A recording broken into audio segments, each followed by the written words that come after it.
اور وہ اظہار مسرت میں لوگوں کو نامہ اعمال دکھاتا پھرتا ہوگا، میرا نامہ اعمال تو دیکھو، رب کائنات نے کرم کر دیا اور میرے اعمال کو قبول کر لیا اور مجھے جنت کا حقدار بنا دیا۔ اور وہ شخص جس کا نامہ اعمال اسے بائیں ہاتھ میں دیا جائے گا، پھر اس کا ذکر ہے کہ وہ کس طریقے سے اس کا حال برا ہوگا، وہ اس کے چہرے پر کالک چھائی ہوگی، شرمندگی کا طوفان ہوگا، اور وہ کہتا پھرتا ہوگا کاش کہ میں مٹی بنا دیا گیا ہوتا، کاش کہ میں پیدا ہی نہ ہوا ہوتا۔ اور پھر وہ کہے گا مجھے تو زندگی میں احساس ہی نہیں تھا کہ حساب بھی ہونا ہے، خدا کی بارگاہ میں جواب بھی دینا ہے، کاش کہ موت سے پہلے ہی میرا قصہ ختم ہو جاتا اور میں حساب کے لیے پیش نہ ہوتا۔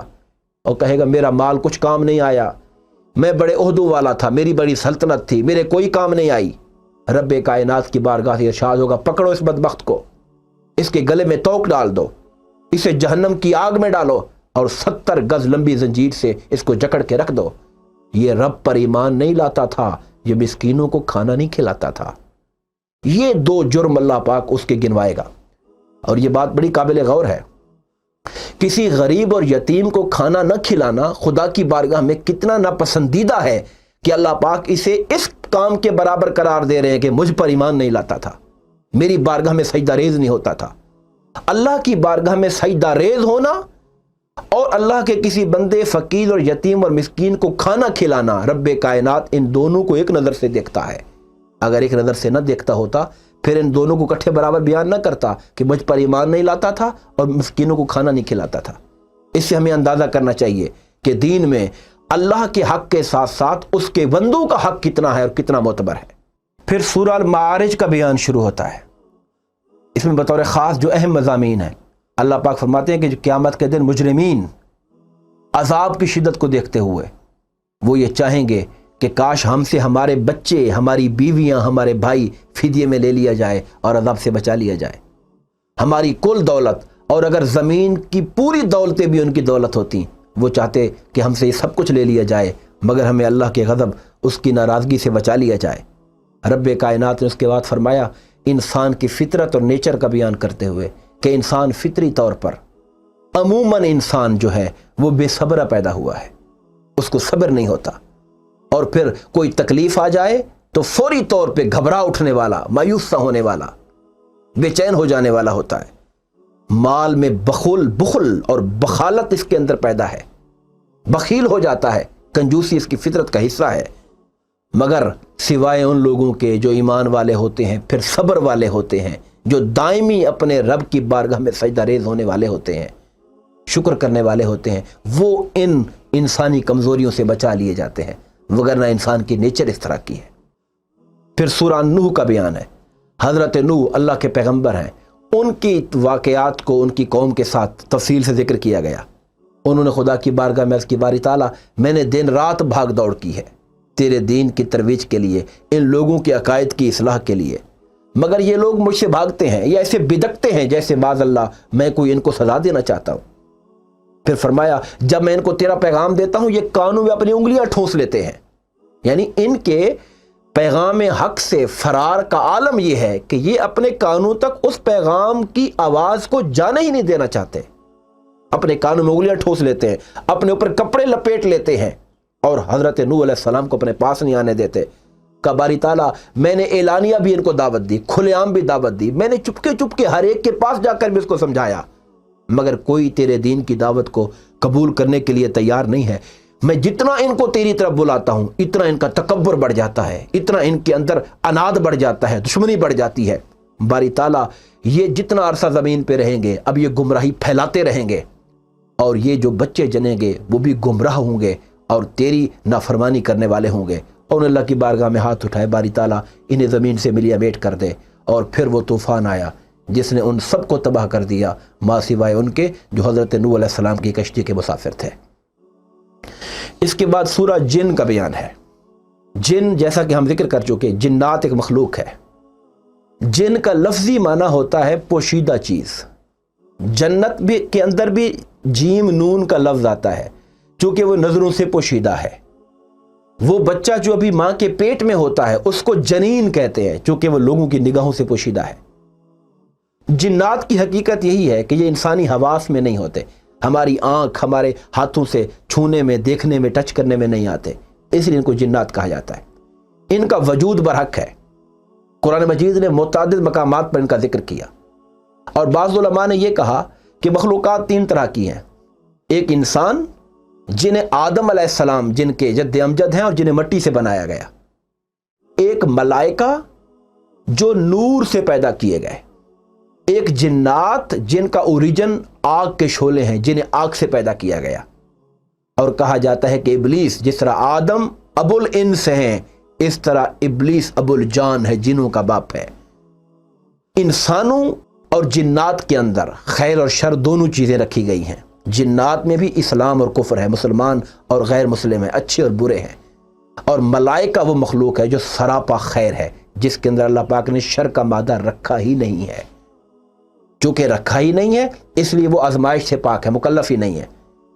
جن کے اندر اللہ پاک نے خیر و شر دونوں رکھے اور ارادہ اور اختیار دیا، انہیں رب کائنات نے مکلف کیا اور اپنے احکام کا پابند کیا۔ پھر علم غیب کا ذکر کیا گیا کہ علم غیب اللہ کے ساتھ خاص ہے، وہی مالک ہے غیب کا، اور وہ اپنے رسولوں میں سے جس کو چاہتا ہے منتخب کرتا ہے، ان کو وہ علم غیب دیتا ہے۔ وہ علم غیب جنات کو نہیں دیتا، کاہنوں کو نہیں دیتا، فاسق اور فاجروں کو نہیں دیتا۔ اور ایک مقام پر حضرت سلیمان علیہ السلام کے حوالے سے ذکر ہے کہ جب وہ اپنی ایک عصا کے سہارے پر کھڑے ہو گئے اور ان کی روح قبض ہو چکی تھی، جب وہ لکڑی کو گون کھایا اور وہ گری، وہ جنات جو کام میں لگے ہوئے تھے انہوں نے کہا کہ کاش ہمیں علم غیب ہوتا تو ہم کبھی 6 ماہ کی مشقت برداشت نہ کرتے، ہم پہلے ہی کام چھوڑ کے بھاگ جاتے۔ اس کے بعد سورہ المزمل کا بیان ہے۔ مزمل کا معنی ہوتا ہے چادر اوڑھنے والا، اور یہ حضور نبی کریم علیہ الصلوۃ والسلام کو خطاب کیا گیا۔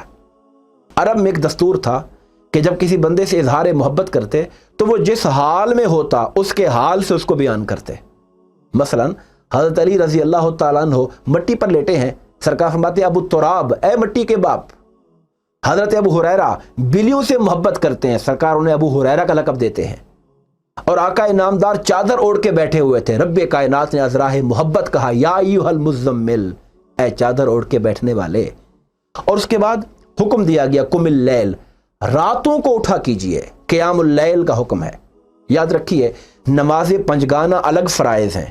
ابتدائے اسلام میں حضور کو اور صحابہ کرام کو قیام اللیل کا بھی حکم تھا کہ راتوں کو اٹھیے، اور یہ رات کا اٹھنا اس کو تاکید کے ساتھ بیان کیا گیا۔ فرمایا نصفہ، بھلے آدھی رات اٹھ جائیں مگر اٹھیں ضرور، اور رب کے حضور کھڑے ہو کے عبادت کریں، قرآن کی تلاوت کریں، اس کو یاد کریں۔ پھر فرمایا اگر کبھی دل چاہے تو آدھی سے بڑھا لیا کریں، اور کبھی تھکاوٹ زیادہ ہو تو آدھی سے کم بھی کر لیا کریں، مگر اٹھا ضرور کریں رات کو، قیام اللیل۔ پھر آگے جا کے رب کائنات نے اس حکم میں تخفیف کر دی کہ تم اگر ساری رات نہیں اٹھ سکتے ہو تو چلو رات کے پچھلے پہر میں تہجد کے لیے اٹھا کرو، اور اس کو بھی آقا انعامدار پر تو فرض مگر امت کے لیے اس کو ایک نفل کا درجہ دے دیا، مگر کہا اپنے کم از کم جو فرائض دین ہے، 5 وقتہ نماز ہے، اس کی پابندی کو زندگی کا حصہ بناؤ۔ اور میرے آقا نے کرم فرمایا اور فرمایا کہ جو شخص عشاء کی نماز با جماعت پڑھے اور فجر کی جماعت پڑھے، فجر کی نماز، وہ ایسے ہی ہے جیسے اس نے ساری رات اپنے رب کے حضور شب بیداری کے اندر گزاری ہے۔ یہ کرم ہے اس کا کہ اس نے کہ ہمارے لیے آسانیاں پیدا کر دی گئی ہیں۔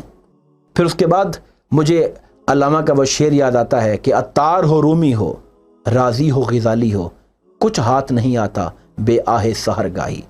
صبح کے اٹھنے کو دین کے اندر بڑی اہمیت دی گئی، اور میرے آقا کا یہ فرمان بھی ہے کہ جب رات کا پچھلا پہر ہوتا ہے تو رب کائنات اپنی شان رحمت کے ساتھ آسمان اول پہ جلوہ گر ہو جاتا ہے اور آواز دیتا ہے کوئی میرا بندہ مجھ سے مانگنے والا، میں اس کو عطا کروں، ہے کوئی گناہوں کی بخشش مانگنے والا، میں اس کو بخش دوں۔ اور یہ آواز میرے رب کی آتی رہتی ہے یہاں تک کہ طلوع فجر ہو جاتی ہے۔ مگر آج ہمارا حال یہ ہے کہ ہم ٹوٹل الٹ ہو گئے، ہم نے راتوں کو بجائے اپنے رب کی فرما برداری کے گزارنے کے، ہم اس کو لہو و لعب کے اندر گزارتے ہیں، اور اپنے رب کی نداؤں کو اور آوازوں کو جو اپنے بندے کو بلا رہی ہوتی ہیں اس کو غفلت کی نظر کر دیتے ہیں۔ پھر آقا انعامدار کو حکم دیا گیا کہ آپ اے حبیب ان کفار و مشرکین کے جو معاملات ہیں اور جو مزاحمتیں ہیں اس پہ صبر کریں، اور یہ جو بڑے بڑے مالدار اپنے آپ کو سمجھتے ہیں جھٹلانے والے، آپ انہیں مجھ پر چھوڑ دیں، میں ان سے نپٹوں گا۔ اور ان کے معاملے کو میں انجام تک پہنچاؤں گا، آپ اپنے مشن کو لے کے آگے چلتے رہیے۔ اور پھر ساتھ ہی کہا گیا فقرؤوا ما تیسر من القرآن، قرآن میں سے جو آسانی سے پڑھ سکتے ہو، جتنا آسانی سے پڑھ سکتے ہو اتنا پڑھا کرو۔ اور اسی آیت کے ذریعے قیام اللیل کی فرضیت کو ختم کیا گیا۔ اس کے بعد سورہ المدثر کا بیان ہے۔ المدثر بھی حضور علیہ الصلوۃ والسلام کو پکارا گیا، لقب دیا گیا۔ پہلی 7 آیات جو ہیں اس کا تعلق اس دوسری وحی کے ساتھ ہے جو آقا انعامدار پر اتری تھی، یعنی پہلی وحی کے بعد جو دوسری وحی اتری، علماء کہتے ہیں وہ سورہ المدثر کی پہلی 7 آیات ہیں، جس میں سرکار سے کہا گیا آپ اٹھیے، اپنے رب کی بڑائی بیان کیجئے اور اپنے رب کے پیغام کو عام کیجئے اور اپنے کپڑوں کو صاف ستھرا رکھیے، اور یہ بت پرستی اور دیگر جو معاملات ہیں جیسے آپ پہلے اس سے بچتے رہے ہیں آگے بھی اسی طرح اس سے اجتناب کیجئے اور لوگوں کو بھی اس سے بچنے اور رب کی وحدانیت کی دعوت دیتے رہیے۔ پھر اس کے بعد آیت نمبر 11 سے لے کر 26 تک ولید بن مغیرہ سے متعلق جو کافر تھا کہ کس طرح اس نے اپنے کافروں کے کہنے پر حضور علیہ الصلوۃ والسلام پر اعتراضات کیا اور آقا انعامدار کے بارے میں ساحر ہونے کی بات کی۔ رب کائنات نے اس پہ اپنے غضب کا اظہار کیا اور پھر فرمایا کہ آیت نمبر 27 سے لے کر آخر تک پھر دوزخ کے بعد حالات کا بیان کیا گیا کہ جہنم کے اندر کے حالات کیسے ہوں گے، اور جہنمیوں سے پوچھا جائے گا ما سلککم فی سقر، تمہیں کیا چیز جہنم لے کر آئی؟ یہ کوسچن قابل غور ہے۔ اہل جہنم سے پوچھا جائے گا وہ کیا کام تھے جو تمہیں جہنم لے کر آئے؟ وہ جواب دیں گے ہم نماز نہیں پڑھا کرتے تھے، ہم غریبوں کو کھانا نہیں کھلایا کرتے تھے۔ میں پیچھے عرض کر چکا کہ دونوں باتوں کو خدا متعدد جگہوں پر اکٹھے بیان کرتا ہے، اپنے حق کو اور مخلوق کے حق کو۔ اس سے پتہ چلا کہ دین میں جس طرح حقوق اللہ کا اعتبار اور اہمیت ہے، اسی طرح اور اس سے بھی کہیں بڑھ کر اللہ کے بندوں کے حق کی بھی اپنی اہمیت ہے۔ پھر سورہ القیامہ کا بیان ہوتا ہے۔ اللہ تبارک و تعالی نے وقوع قیامت پر منکرین کے شبہات کا ذکر کیا کہ ان کو یہ شبہ ہے، جیسا کہ اس سے پہلے متعدد صورتوں میں بیان ہو چکا، اور پھر ان کے شبہات کا ازالہ کیا گیا، جواب دیا گیا۔ نیک اور بد لوگوں کا بیان کیا گیا کہ جو نیک لوگ ہوں گے ان کے چہرے قیامت کے دن چمک رہے ہوں گے، مسکراتے چہرے ہوں گے، رب کے نور کی طرف دیکھنے کی وجہ سے ان کے چہروں پر بھی ایک نور کی کیفیت ہوگی، اور وہ جو بد ہوں گے، مجرم ہوں گے، ان کے چہرے کالے سیاہ پڑ چکے ہوں گے، ایسے لگیں گے جیسے بڑے محنت کرنے والے تھکے ہوئے روسیا چہرے ہیں۔ رب کائنات ان اعمال کی جو نحوست ہے وہ اس کے چہروں سے عیا کر دے گا۔ اس کے بعد سورہ دہر کا بیان ہے۔ دہر زمانے کو کہتے ہیں۔ پھر یہاں پر انسان کا ذکر کیا گیا کہ آج کا انسان جو اپنے مال پر، اپنے نسب پر بڑا فخر کرتا ہے، فرمایا حل اتی علی الانسان حین من الدہر، کیا اسی انسان پر وہ وقت نہیں آیا لم یکن شیئا مذکورا، یہ کوئی قابل ذکر چیز ہی نہیں تھا، ہم نے اس کو وجود بخشا، ہم نے اس کو خلت وجود دی، یہ دنیا میں آیا، پھر ہم نے اس کو خاندان دیا، یہ بڑا ہوا، جوان ہوا، مال و دولت دی، آج یہ اسی اپنی مال و دولت کے بل بوتے پر اپنے رب کا انکار کرتا ہے۔ انسان تجھے غور کرنا چاہیے۔ پھر اللہ تبارک و تعالی نے اہل جنت کو دی جانے والی نعمتوں کا تذکرہ کیا۔ پھر سورہ المرسلات کا بیان شروع ہوتا ہے، جس میں اللہ تبارک و تعالی نے مختلف چیزوں کی قسمیں کھا کر قیامت کے دن کا ذکر کیا کہ قیامت برحق ہے اور قیامت آئے گی، اور قیامت جب آئے گی اس کے مناظر کی منظر کشی کی گئی، اور اس میں بار بار جو جھٹلانے والے لوگ ہیں ان کو تنبیہ کی گئی۔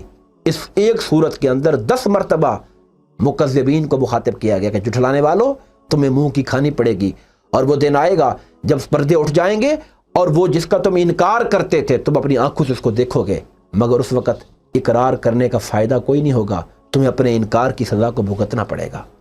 اللہ تبارک و تعالیٰ سے دعا ہے کہ ہمیں اس جو حقائق اس صورت کے مضامین کے اندر آئے ان پر اپنے ایمان میں پختگی پیدا کرنے، اور جن اعمال کی ترغیب دی گئی ان اعمال کو زندگی میں لانے کی توفیق عطا فرمائے۔ آمین۔ وما علینا الا البلاغ المبین۔